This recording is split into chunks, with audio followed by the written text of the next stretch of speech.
Bonjour à tous ceux qui nous suivent sur Mindset TV. Nous sommes très heureux de vous retrouver encore une fois dans votre émission hebdomadaire Business Impact.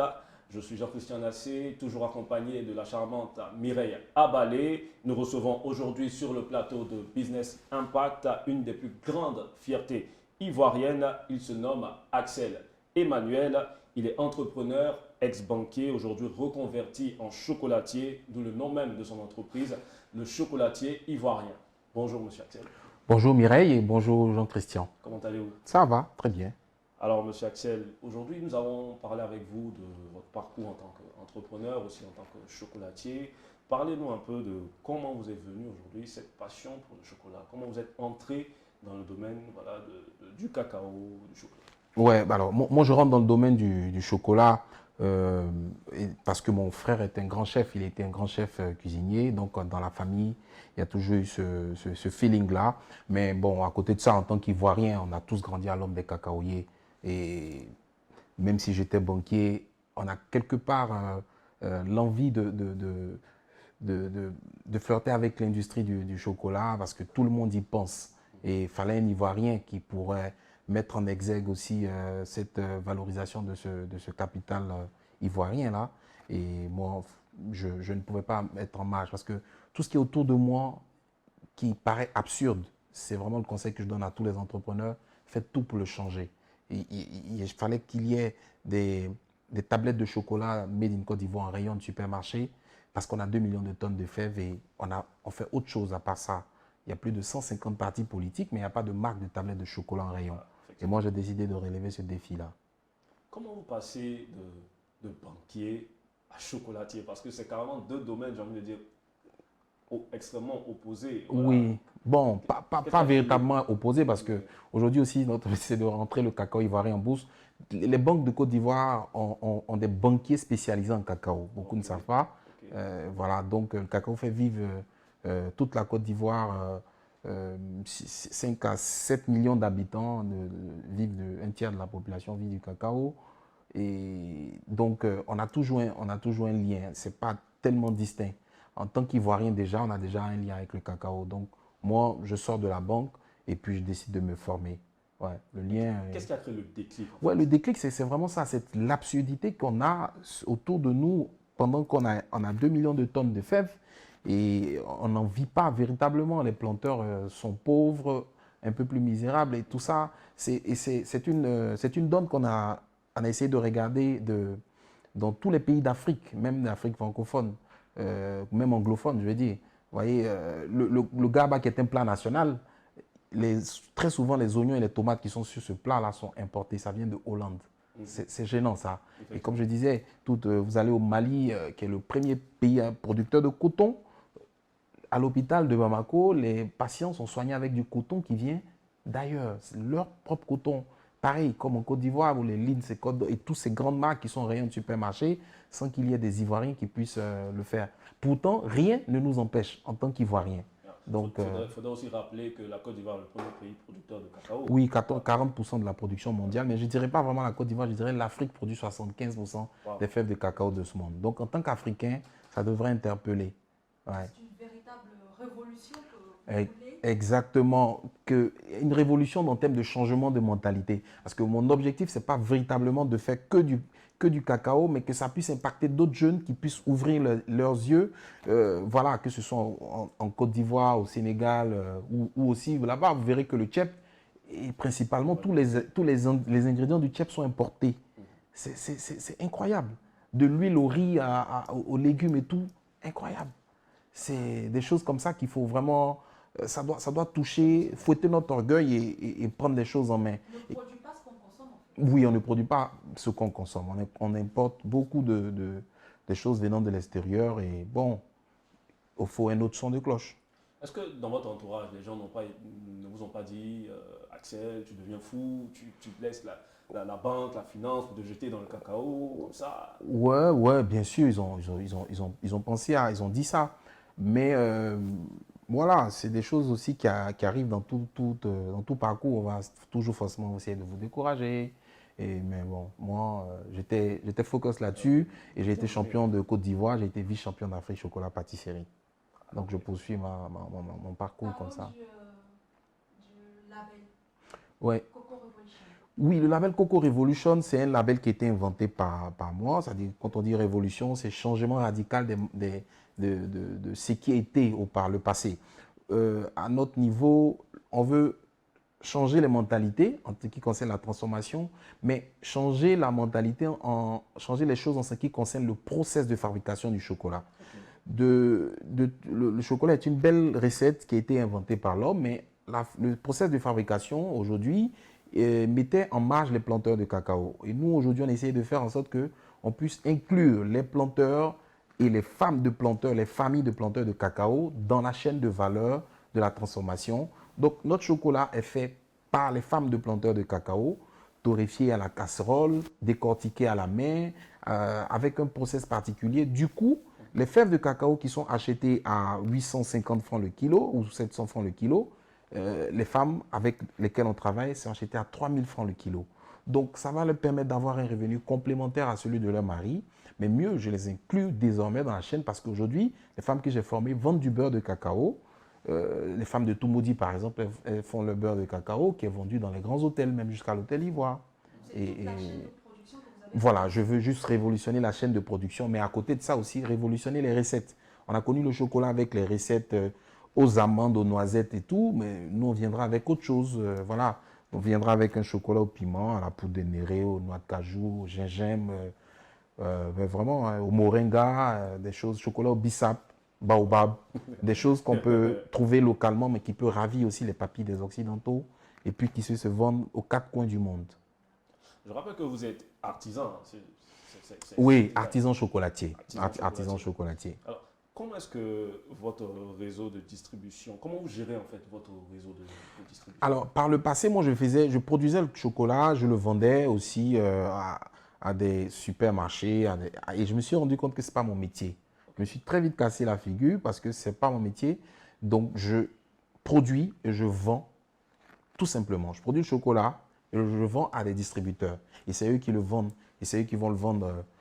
Voilà. C'est comme ça qu'aujourd'hui, aux quatre coins du monde, on peut, via notre site internet, notre chocolat est vendu en Australie.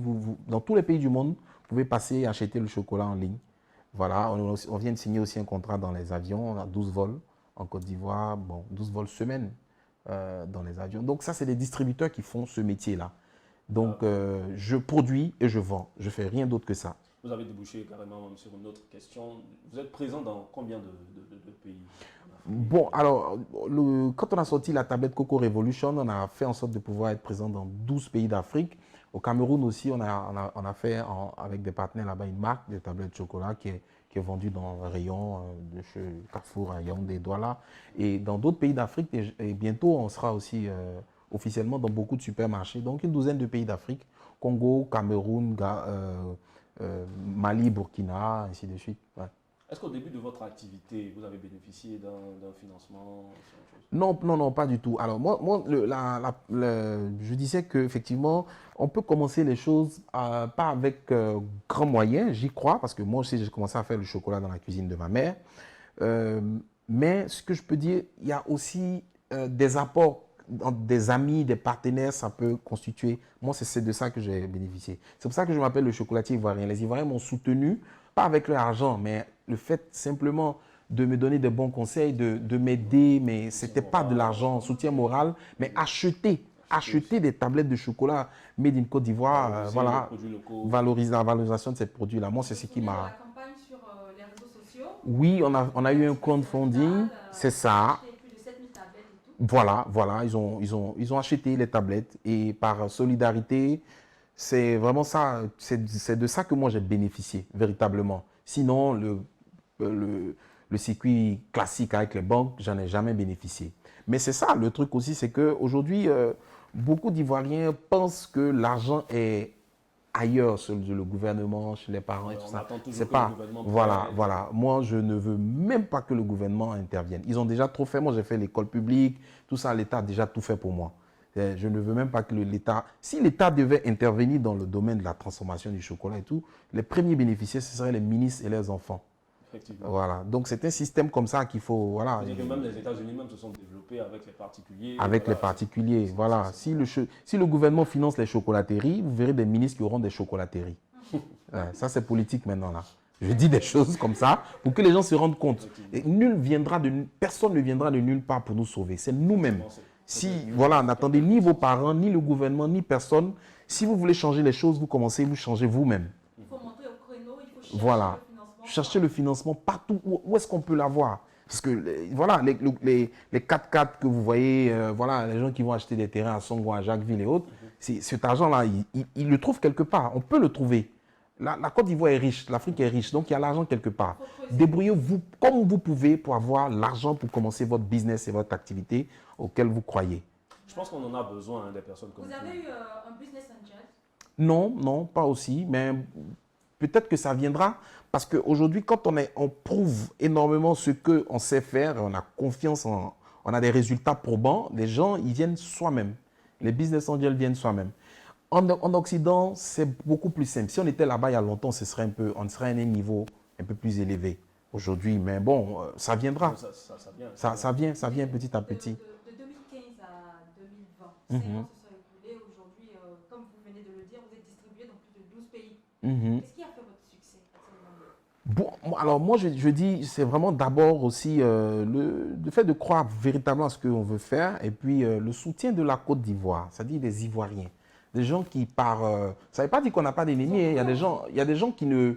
Il y a des gens, par exemple, jusqu'aujourd'hui, ils se disent, si un Ivoirien ne peut pas faire du chocolat, et puis ça sera bon, quoi. Donc, ils sont mentalement, psychologiquement bloqués. Mais il y a d'autres qui y croient, il y a d'autres qui sont fiers de nous et qui nous encouragent. Ça, moi, je pense que ça, c'est déjà ça. Et puis, le fait, vraiment, comme j'ai dit, de ne jamais se décourager.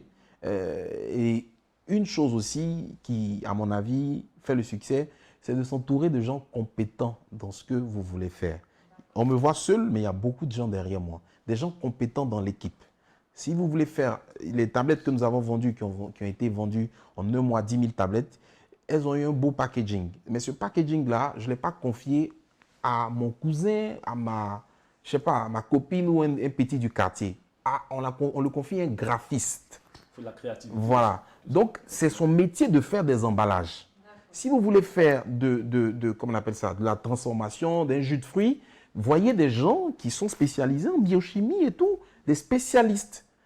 Et voilà, si vous voulez faire votre entreprise, celle qui va surveiller votre entreprise, c'est une entreprise de sécurité, gardiennage, compétents dans leur domaine qui sont, voilà, pas des affinités, des copinages. Ça ne va pas vous mener. C'est pas un business sur les affinités.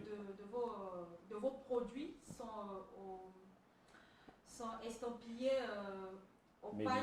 Oui, Made in Africa. Bon, voilà, Made in Africa en général. Moi j'ai eu cette belle idée là de l'habiller le chocolat en pagne pour beaucoup de raisons. Avant, on faisait des chocolats, c'était joli. Les gens se disaient, c'est bon, c'est joli, mais est-ce que ça, là, c'est un Ivoirien qui fait? Ils nous doutaient véritablement parce que beaucoup de personnes pensent que de bonnes choses ne peuvent pas sortir du pays et de l'Afrique en général. Donc, ils n'y croyaient pas. On a rajouté pour mettre des saveurs d'ici, du piment, du gingembre. Malgré ça, les gens n'y croyaient vraiment pas encore. Et donc, quand on a habillé en pagne, on s'est dit, waouh, ça, c'est une tablette vraiment africaine. Parce que dans l'identité culturelle africaine, le pagne, il est dans tous les compartiments. Ça a capté tout de suite. Et avec les réseaux sociaux, c'est allé très vite. Je me rappelle, il y a une photo de nos tablettes là qui ont fait plus d'1 million de vues. Ouais, ça, de partage, pardon, pas de vues. C'était vraiment impressionnant. Vous arrangez pour mettre en lumière les produits africains. Oui, les produits africains. On en a tellement ici, vraiment, on en a tellement ici. Voilà, elle est riche. Et moi, ce que je dis, tout le monde le dit, l'Afrique est riche et haute. On a tout ici, mais bon, il faut passer à l'action maintenant. Voilà. Il faut le matérialiser. Je le dis toujours, moi, dans le chocolat, j'ai rien fait d'extraordinaire. Tous les Ivoiriens pensent que le cacao, c'est le chocolat c'est le cacao. Donc, dans les têtes, dans les maisons, tout le monde en parle. Moi, j'ai juste sorti l'idée de la tête des Ivoiriens et la rendre physique, de sorte à ce qu'on puisse sentir et croquer dans cette tablette-là. Donc, j'ai sorti la tablette de la tête des Ivoiriens pour la mettre en rayon du supermarché. Alors, Axel Emmanuel, à ce jour, quels sont les pays qui consomment le plus les tablettes de chocolat De façon générale dans le monde? Oui, oui, dans le monde. Ben, oui, déjà, le premier consommateur mondial, c'est, je crois, l'Allemagne et la Suisse. Wow. Voilà, puis je suis avec la Belgique. Voilà, 12 kilos par habitant. Ça fait l'équivalent de 120 tablettes à l'année. Mais bon, il y a certains même qui trouvent que c'est peu. Et après, bon, la France, 7 kilos. Et les pays d'Europe de l'Est qui consomment énormément de cacao. L'Afrique, on consomme plus ou moins de 3% environ. Voilà. Maintenant, quand on l'adapte à vous, c'est-à-dire ceux qui consomment le chocolatier ivoirien. Ici, en Afrique, En Afrique et... en Afrique, oui, déjà en Côte d'Ivoire, les gens achètent beaucoup, beaucoup, hein, ouais. Et puis, beaucoup en Côte d'Ivoire. Par la suite, ce sera maintenant la diaspora en Europe aussi, la diaspora, mais j'allais dire la France même carrément, parce que pas trop de diaspora, mais la France. Parce qu'on est aussi dans des boutiques parisiennes, Ouais. les produits sont vendus, et puis sur le site internet, vous pouvez l'acheter. Il y a 2 semaines, on l'a livré en Australie, en Nouvelle-Zélande. Vous pouvez acheter en ligne, vous vendez les tablettes. Ouais. Et puis, voilà, récemment, on a fait une belle stratégie qu'on a mis en œuvre. Et puis, on est sorti à l'hôtel Intercontinental de Hong Kong. Pendant 2 mois, tout l'hôtel a fait le chocolat, et tous ses plats chocolatés avec notre chocolat, le chocolat ivoirien. Hôtel Intercontinental de Hong Kong. Leur petit parti de mars à avril. Ça se termine le 30 avril même, d'ailleurs. Vous pouvez voir sur les réseaux sociaux et tout, Instagram, Hôtel Intercontinental de Hong Kong. Quelle est la préférence de vos clients, surtout ivoiriens? Parce que Les Ivoiriens mangent du chocolat noir. Ils mangent plus de chocolat noir, ils apprécient plus le chocolat noir que le chocolat au lait. C'est tant mieux parce que c'est le chocolat noir qui est mieux pour la santé. Il y a vraiment, voilà. Plus la teneur de cacao est élevée, plus, voilà, c'est mieux pour la c'est dans santé. tous les pays africains ou c'est juste, En Côte d'Ivoire, essentiellement. Au Burkina, à côté, ils sont plus chocolat au lait. Mais c'est comme ça. Même en France, ils sont plus chocolat noir. En Belgique ou en Suisse, ce n'est pas le cas. Ils ont énormément de lait. C'est le chocolat au lait. Voilà. la petite touche, votre touche personnelle à... Dans nos chocolats, nos créations, déjà, on est caractérisé par une unicité de nos produits déjà, mais aussi on essaie de mettre en œuvre, comme j'ai dit, on est unique de par notre procédé de fabrication. Moins de machines, les femmes de planteurs dans la chaîne de valeur. Ça, c'est le premier point, mais unique aussi de par ses recettes. D'accord. C'est vraiment ça. À la citronnelle, comme j'ai bien cité, chocolat au baobab, au bissap, au néré, vraiment, on ne le trouve pas vraiment partout. Voilà. Vous n'avez pas seulement fait que reproduire le chocolat occidental, vous y avez ajouté Ouais. une petite touche africaine Ouais. pour l'adapter au goût. C'est ça. Et même en Europe, les Suisses ont leur chocolat. Ils en sont fiers. Ils ont des recettes typiques chez eux. Les Espagnols aussi. La France aussi. La Belgique, on n'en parle pas. Ils sont encore même plus chauvins en termes de chocolat, en griffe. Hein. Chez eux, le chocolat belge, c'est le chocolat belge. Il n'y a pas d'autre chocolat qu'on ne conçoivent pas. Voilà. Et ils savent pourquoi ils le disent. Ils ont des standards. Ils sont à 2 microns au niveau de la granulométrie. C'est un chocolat très fin. Chacun y va de son... Voilà. Le chocolat occidental, le chocolat du 21e siècle, c'est ça, un chocolat fin, doux et tout. Mais le chocolat, c'est une recette. Ce n'est pas les Occidentaux qui ont inventé le chocolat. Donc, si on doit faire le chocolat, on le fait aussi à notre guise ou à notre manière, nous-mêmes. Alors, chers internautes, vous voyez que ça part chocolat. On a déjà, j'ai envie de dire, on a déjà l'appétit là de déguster un petit chocolat. Alors, nous allons partir tout de suite pour un reportage pour que nous soyons tous plongés dans l'activité de M. Axel Emmanuel, le chocolatier ivoirien, afin que les Ivoiriens puissent comprendre que c'est une réalité, ce chocolat, et que nous puissions valoriser aussi les productions locales.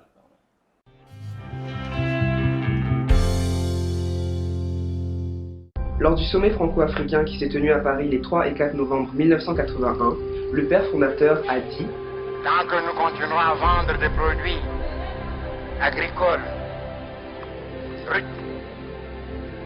nous subirons la loi des intermédiaires. On peut retarder le progrès, on ne peut pas supprimer le progrès. Nous avons la certitude que dans 20 ans, 30 ans, 40 ans, au plus, nous aurons des hommes capables de transformer nos vies. nos matières premières.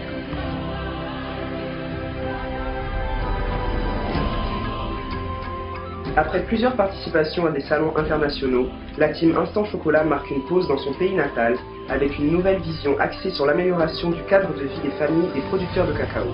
Ils se sont rendus à Kossou, dans la région du Bélier, à 45 minutes de Yamoussoukro, pour rencontrer la coopérative Ekoya afin de mettre en œuvre cette initiative. Je m'appelle Konakwaku Eugène, je suis planteur à Ekoya, de la région de Yamoussoukro. Il y a 15 ans que je suis planteur. Je suis premier de la région, raison pour laquelle mon champ a été choisi comme champ école. Il est ressorti des différents échanges que le cacao issu de ces plantations est le fruit d'une excellente pratique agricole, économique, environnementale et sociale, ce qui lui a valu l'obtention d'une certification UTZ. Le cacao certifié doit être séché sur des claies, pas sur des bâches. J'en ai plusieurs. Nous aussi, nous voulons traverser notre ère par rapport à l'émergence dont on parle toujours pour faire en sorte de donner du travail aux jeunes Ivoiriens, d'abord aux femmes et aux jeunes de notre coopérative.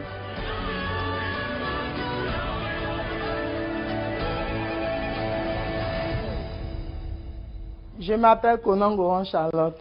Je grille du cacao pour produire du chocolat.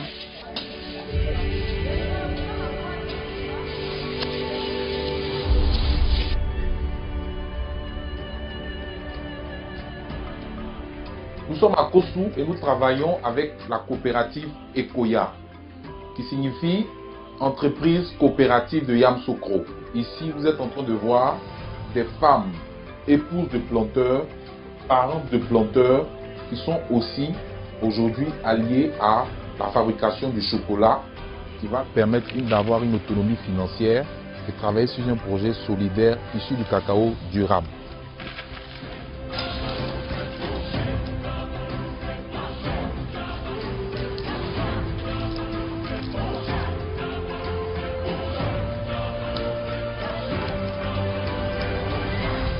Après avoir séché les fèves, nous sommes passés à la torréfaction et là nous sommes au décortiquage des fèves. L'opération consiste à avoir des fèves entières décortiquées manuellement.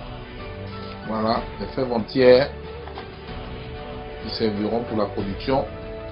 Nous utilisons principalement des fèves certifiées UTZ. Out qui signifie bon en maya. Nous travaillons principalement avec UTZ parce que UTZ c'est un gage de qualité qui nous garantit la traçabilité depuis la plantation jusqu'au produit final. Ce chocolat, il sera vraiment particulier. Vous voyez, les fèves sont déjà très croquantes et bien torréfiées. La torréfaction a permis de libérer les arômes du chocolat et je pense que nous sommes sur la bonne voie. Voilà. Devant chaque poste, la dame va récupérer les produits décortiqués de chacune. Par la suite, les fèves seront emmenées au labo pour la confection des produits finis. Le jeune frère qui est au chocolatier, il est venu nous annoncer que lui, le cacao qu'on produit, il peut faire ça en chocolat. Aujourd'hui, je suis très content que ma coopérative Ekoya, au nom de Ekoya, on est en train de fabriquer ce chocolat. Je mets un point d'honneur à dire M. K, ce sont des jeunes Ivoiriens qui voulons faire sortir une marque déposée ivoirienne. Car il est très important que le chocolat ivoirien ait une marque ivoirienne. L'initiative m'a été donnée par la direction de l'EPA pour faire transformer les fèves de cacao. 2 ans qu'on est sur le projet. Aujourd'hui, le projet est en train de prendre forme et je suis très heureux que ce projet-là puisse démarrer aujourd'hui. Je remercie entièrement la direction de l'ECOYA, la CIE, qui nous a donné ce beau cadre-là, entièrement gratuitement, pour pouvoir former les femmes.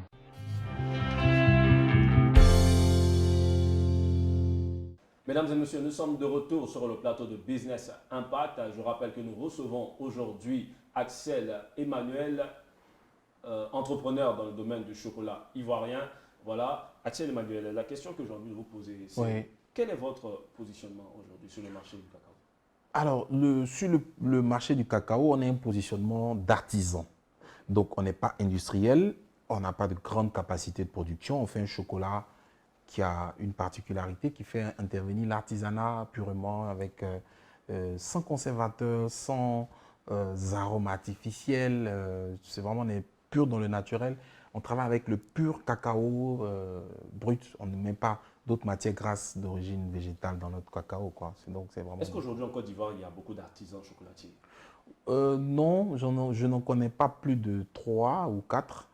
Mais bon, aujourd'hui, on va susciter les vocations. C'est pour ça que j'en forme aussi. Oui, il y a beaucoup de place à se faire. Ouais, artisans, oui, ouais. Des industriels aussi, ouais, il n'y a pas beaucoup. Il faut vraiment que des Ivoiriens puissent investir là-dedans. Ce serait bien. Voilà, on incite les gens à venir. Il y a 2 200 000 tonnes de fèves de cacao.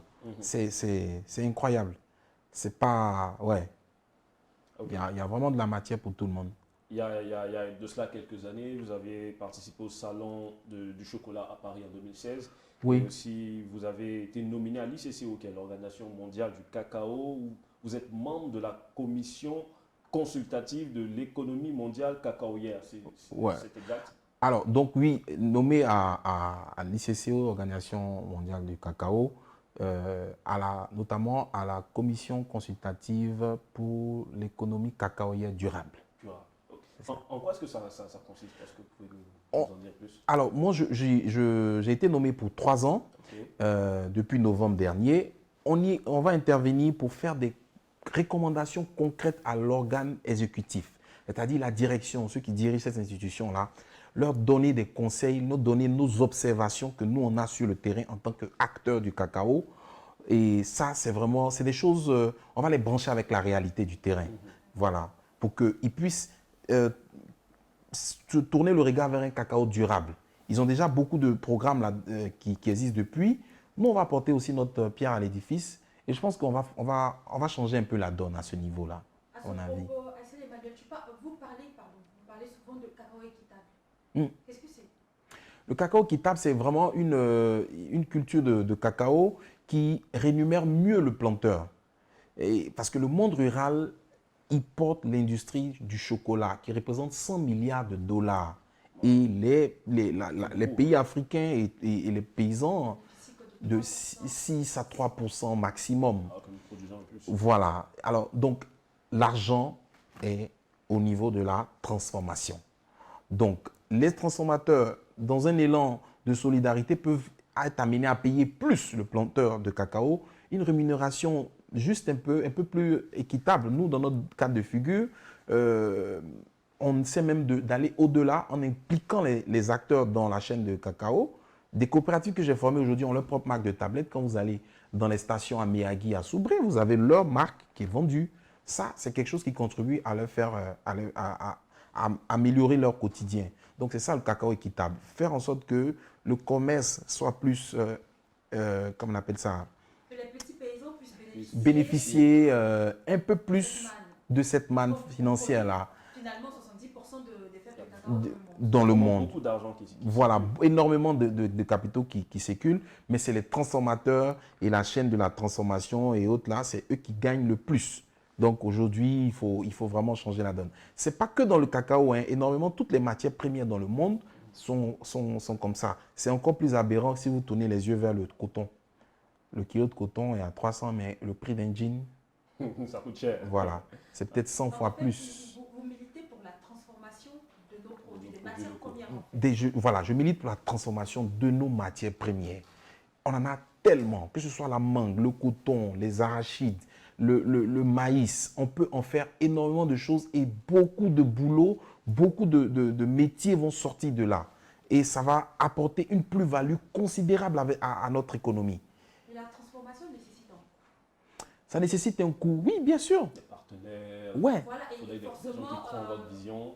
Les populations n'ont pas forcément les moyens Mais si les populations n'ont pas les moyens se trouvent où? Les populations ont les moyens. Moi, je peux le dire. Je suggère aux populations de se mettre ensemble. Ça, c'est vraiment ça.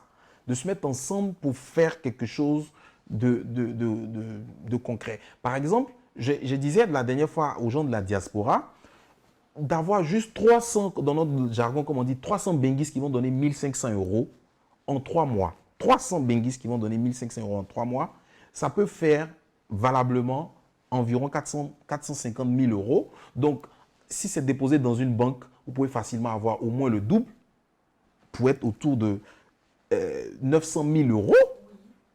Mais ces Benguis là, même s'ils sont de Yopougon ou bien d'Azopé ou de quoi, ils peuvent juste faire un supermarché dans leur région avec ce montant-là. 300 personnes. Vous pensez qu'il n'existe pas donc, de coopératives, tout ça? Ça, c'est un exemple palpable. Ça, avec 1500... On peut trouver, si on y met du si, on peut trouver. Oui. L'Afrique est riche là, c'est pas dans la bouche, c'est des trucs concrets. Donc, ils peuvent se mettre ensemble pour faire des choses. Voilà, je veux mettre tous les schémas possibles là-dedans, sauf le gouvernement. Ça, vraiment... Vous pensez que l'État est déjà saturé de problèmes? Oui, ils ont trop de problèmes. Et puis bon, on critique nos gouvernants, on sait ce qu'ils font.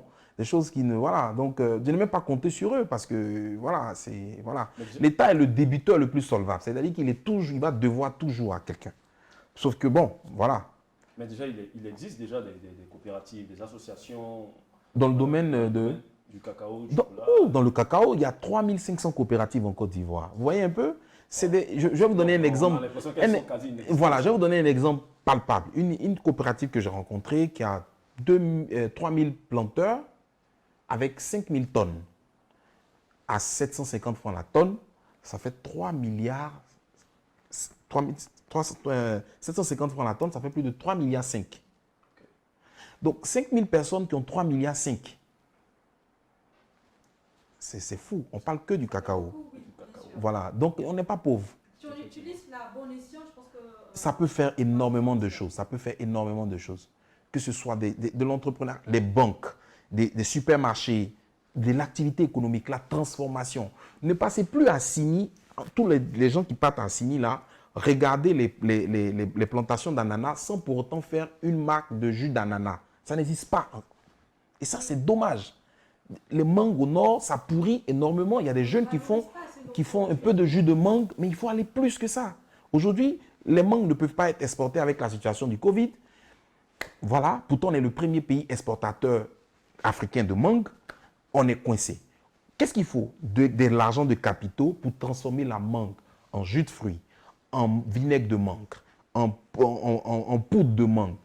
Mais énormément de choses qui peuvent sortir de la mangue, en confiture. Ça va apporter une plus-value considérable. Il faut transformer tout. Tout ce qu'on peut transformer. La noix de cajou, on est le premier pays exportateur mondial des noix de cajou. Franchement, mais aujourd'hui, vous avez... Voilà, on veut le vendre. Très peu, en fait, on produit, on exporte en fait la plupart de... Voilà. On est plus axé sur les cultures d'exportation. Oui, donc maintenant, je pense qu'il faut vraiment passer... La noix de cajou, par exemple, a 150 produits dérivés. C'est incroyable. Wow. Ouais, rien que la coque sert à lutter contre... c'est un produit anti-incendie et tout ça. C'est trop... ouais. Les femmes qui, aujourd'hui, là, vraiment, l'huile de la noix de cajou, mon Dieu, c'est un bienfait incroyable pour le teint. Nos femmes de Côte d'Ivoire, là, qui ne savent même pas ça. Ou bien même le gras, le beurre de cacao qui est pressé, la matière grasse qui est dans les fèves de cacao, mais ça fait disparaître les vergetures. Donc franchement, dans un pays comme ça, là, je ne veux plus voir des jeunes ivoiriennes qui ont des vergetures parce qu'il y a le beurre de cacao qui est une solution. Vous avez mentionné quelque chose tout à l'heure, vous avez parlé du Covid. Le Covid qui fait l'actualité en ce moment. C'est cela. Voilà. Comment est-ce que vous vivez en ce moment le Covid? Est-ce que ça affecte vos productions? Oui, toute l'économie est vraiment impactée dans le monde. À notre niveau aussi, on le ressent. Notre chocolaterie est fermée, carrément. Voilà, la boutique est fermée depuis quelque temps. Mais nous, on a essayé de faire quelque chose d'un peu particulier, ouvrir notre laboratoire pour faire des produits cacaotés, chocolatés, qu'on offre au personnel médical chaque semaine et chaque 2 semaines. Et aussi des dons des femmes qui travaillent avec nous dans la transformation pour offrir aussi aux étudiants qui sont en Côte d'Ivoire ici, qui n'ont même pas de chambre et tout, et qui sont dans la galère. Et aussi les enfants de la rue à travers la fondation Masgradel. Aussi, on fait des dons pour que les jeunes aussi puissent avoir quelque chose. Donc, voici ce que nous, on essaie de faire en Côte d'Ivoire avec le Covid, en espérant que ça passe très vite et on passe à autre chose. Quoi. Ouais. Déjà, là, on tend vers la fin de l'émission, mais j'ai une dernière question quand même. Parlez-nous un peu des formations faites avec les femmes. Alors, aujourd'hui, j'ai formé 2000 femmes de toute la Côte d'Ivoire depuis 2016 à aujourd'hui. On forme des femmes de planteurs de cacao, des coopératives qui veulent être alliées dans la chaîne de valeur. On va les former comment décortiquer les fèves de cacao, extraire le beurre de cacao, décortiquer et même arriver jusqu'au chocolat pour certains endroits. Il y a certaines coopératives qui sont spécialisées dans le beurre de cacao. Il y a d'autres qui sont dans la transformation. Ils arrivent jusqu'à la tablette, comme à Miyagi. Il y a aussi les femmes, même aussi en zone urbaine, comme à Bobo. J'ai formé des femmes, un noyau de femmes qui savent vraiment décortiquer le chocolat. Elles vont jusqu'aux glaces au chocolat que j'ai formé. Voilà, on essaie de faire ça comme ça. Ça crée de l'emploi. Oui, ça vraiment, c'est quelque chose qui apporte un quotidien. À Kossou, même où nous avons commencé, le premier projet, aujourd'hui, ils ont leur tablette de chocolat qui est vendue aussi à Yamsoukro. Ça me fait vraiment plaisir. Ça participe à l'autonomie de la femme. Autonomisation de la femme surtout. Pourquoi la femme? Parce que j'ai commencé ce schéma avec les hommes, ça n'a jamais marché. Mais la majeure partie des planteurs de Côte d'Ivoire, il y en a 1 million, ils sont quasiment des hommes. Et les femmes qui les accompagnent dans les charges de la plantation, elles sont à la traîne et c'est très difficile pour elles. Donc elles là, elles font les choses tellement bien, décortiquées, mais vraiment on n'a pas les choses, on n'a rien à redire. Elles font les choses bien dans les normes et voilà, ça leur donne un peu plus d'argent, hein, de 700 francs à 3000 francs le kilo acheté. Ça c'est quelque chose qui peut changer leur quotidien. Amis internautes, vous êtes en train d'écouter Axel Emmanuel et j'espère que cela vous enrichit. Alors Mireille Abalé, pour une dernière question. Axel Emmanuel, quels sont vos rêves pour le domaine de l'agriculture? Oui, c'est cela. Mon rêve, c'est qu'il y ait énormément de transformateurs dans le domaine du cacao. Mon rêve, c'est qu'il y ait une centaine de marques de tablettes de chocolat, de la même manière qu'on a plus de 150 partis politiques. Le cacao est à nous, il faut le transformer. Et ça doit impacter tout le monde dans tous les secteurs agro de la Côte d'Ivoire et qu'on puisse véritablement changer nos mentalités pour apporter une plus-value à l'économie, apporter des emplois. C'est des choses qui doivent vraiment changer. Passons à l'action au lieu d'être dans la parlotte improductive. Passons à l'action. J'encourage tous les Ivoiriens. Au lieu d'être dans la parlotte improductive. Ouais. Alors, je l'ai piqué à Tibrus-Kofi. J'aime bien. Sur ce, quel est votre dernier mot que vous aimeriez adresser à la nation ivoirienne, à tous ceux qui nous suivent sur Mindset TV dans Business Impact? Et nous sommes en train de faire notre usine dans laquelle nous invitons tous les Ivoiriens à participer. À côté de ça, changer les mentalités pour que nous puissions transformer localement ce que nous produisons, consommer ce que nous produisons et ce sera une plus-value pour notre économie. On invite aussi les Ivoiriens à acheter nos produits dans les rayons et merci beaucoup pour tout ce soutien que les Ivoiriens m'apportent et c'est ce qui me booste pour pouvoir aller de l'avant et on espère aussi impacter d'autres jeunes qui vont prendre la relève, mener le combat de la transformation avec nous. Alors, pour tous ceux qui nous suivent, nous retenons 2 choses. Transformer ce que nous produisons et consommer ce que nous produisons, surtout valoriser nos talents locaux afin que l'Afrique prenne sa place dans le concert des nations. Nous avons été ravis d'être en votre compagnie dans Business Impact. Merci de nous avoir suivis sur Mindset TV. Rendez-vous dans de prochaines émissions. À bientôt.